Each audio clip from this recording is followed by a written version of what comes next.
बड़ा खुलासा, मुस्लिम नाम रखकर दी योगी आदित्यनाथ और राम मंदिर को खत्म करने की धमकी। जी हां, एसटीएफ ने उन आरोपियों को धर दबोचा है जो कि मुस्लिम नाम के सहारे राम मंदिर और योगी आदित्यनाथ को खत्म करने की धमकी दे रहे थे।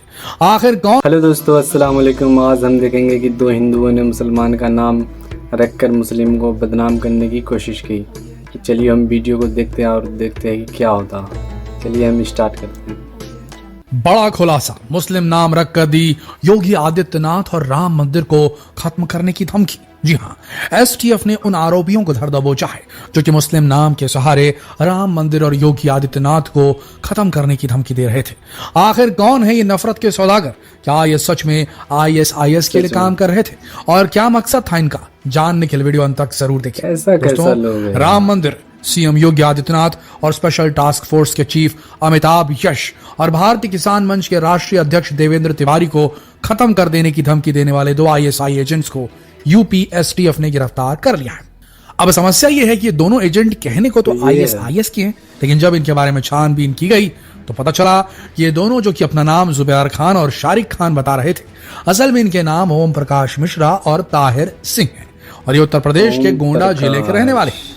लखनऊ के विभूति खंड थाना क्षेत्र से गोंडा के धानेपुर के विशंभरपुर निवासी ताहर सिंह और कटरा बमडेरा के ओम प्रकाश मिश्रा को पुलिस ने पकड़ लिया है।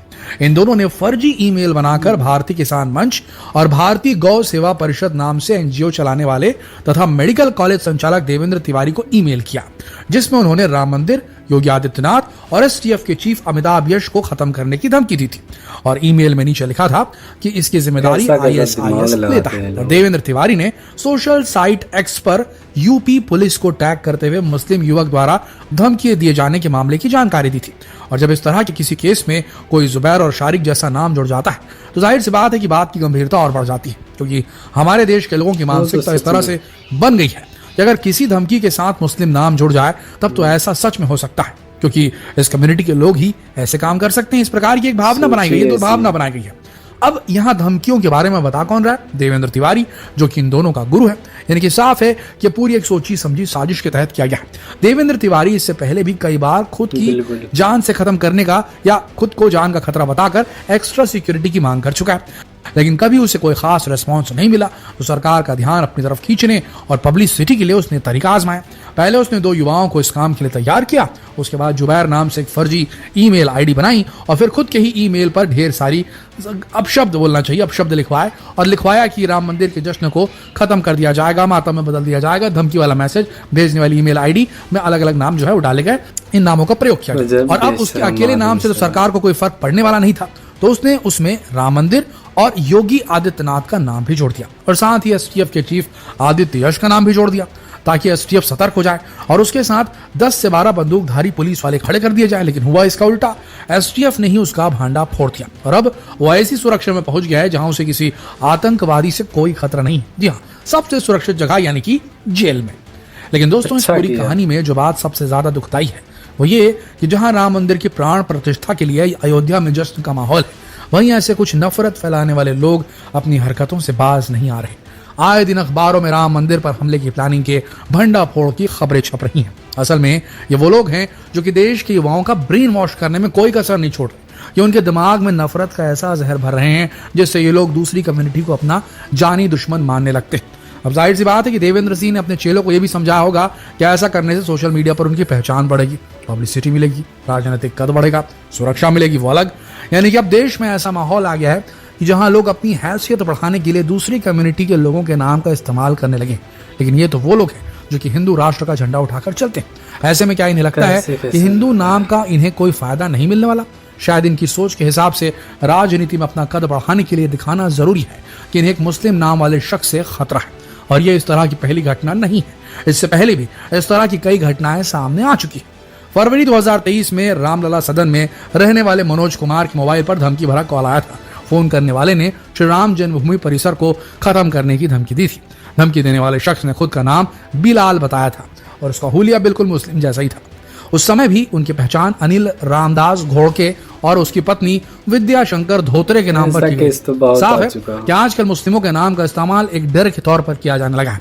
अब देवेंद्र तिवारी को ही ले लीजिए, इनके ट्विटर अकाउंट पर आपको इनकी कई तस्वीरें योगी आदित्यनाथ और दूसरे नेताओं के साथ दिख जाएंगी। इसके अलावा उनके अकाउंट में आपको कई भड़काऊ भाषण में मिल जाएंगे। यानी कि देखा जाए तो आज देश में इस तरह के नेताओं की पूरी जमात तैयार हो चुकी है, जो कि धर्म के नाम पर युवाओं को नफरत के दलदल में घसीट रही है। इसी तरह पिछले साल अप्रैल में गो हत्या को लेकर कई तरह की अफवाहें फैलानी शुरू हो गई थी, और जब जांच हुई तब पता चला कि सभी अफवाहें किसी हिंदू संगठन ने मुस्लिम धर्म को बदनाम करने के मकसद से फैलाई थी। ये सही है कि अयोध्या और राम मंदिर की सुरक्षा एक बहुत ही संवेदनशील मुद्दा है, लेकिन क्या हमारे देश की पुलिस और सरकार अयोध्या की सुरक्षा से कोई भी समझौता कर सकती है? क्या इतना आसान है कि कोई भी आम शख्स अपने मोबाइल या लैपटॉप से एक धमकी भरा ईमेल लिखकर भेज दे और राम मंदिर की सुरक्षा को खतरा पैदा हो जाए?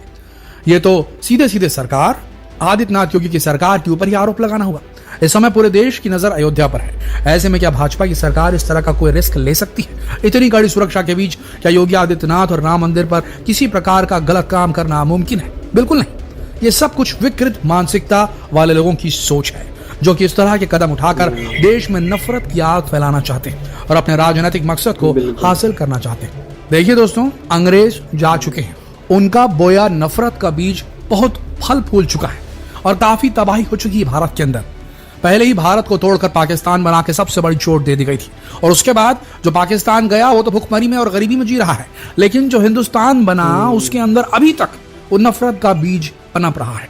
अभी भी वो हमारे देश के अंदर के समाजों के बीच दरार पैदा कर रहा है। कभी खतरा मुस्लिमों को हो जाता है तो कभी खतरे में हिंदू चला जाता है। अभी वक्त आ चुका है कि हम अंग्रेजों के फेंके गए उस पार्टीशन के सम्मोहन से, इस फूट के सम्मोहन से अलग हो जाएं, इस हिंदू मुस्लिम के सम्मोहन से अलग हो जाएं और आगे बढ़े इस देश को साथ आगे बढ़ाने के फैसला सुप्रीम कोर्ट ने लिया है।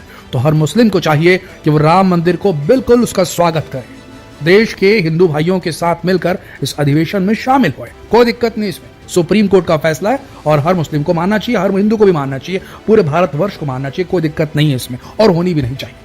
रही बात इस फूट की, तो इस फूट को बढ़ावा वो लोग देते हैं जो एक्सट्रीमिस्ट सोच वाले होते हैं। आज की तारीख में इस देश को जरूरत है अपनी जड़ों की, जड़ों से ज्यादा जरूरत है आज स्मार्ट सिटीज की, उससे ज्यादा जरूरत है चंद्रयानों की, इसरो की। आज जरूरत है लोगों को टेक्नोलॉजी की, आज जरूरत है लोगों को रोजगार की, पढ़ाई लिखाई की, एजुकेशन की और एक सभ्य समाज बनने की, ना कि चारों तरफ बस एक ही बात चलती रहे, हिंदू मुस्लिम सिख ईसाई, बस यही चलता रहे। इसे अब थोड़ी देर के लिए कॉर्नर करने की जरूरत है। आस्था अपनी जगह है, उसका सम्मान है, हर किसी की आस्था का सम्मान किया जाना चाहिए, अजान का भी सम्मान होना चाहिए और राम मंदिर का भी सम्मान होना चाहिए, लेकिन ये सम्मान अपनी जगह है।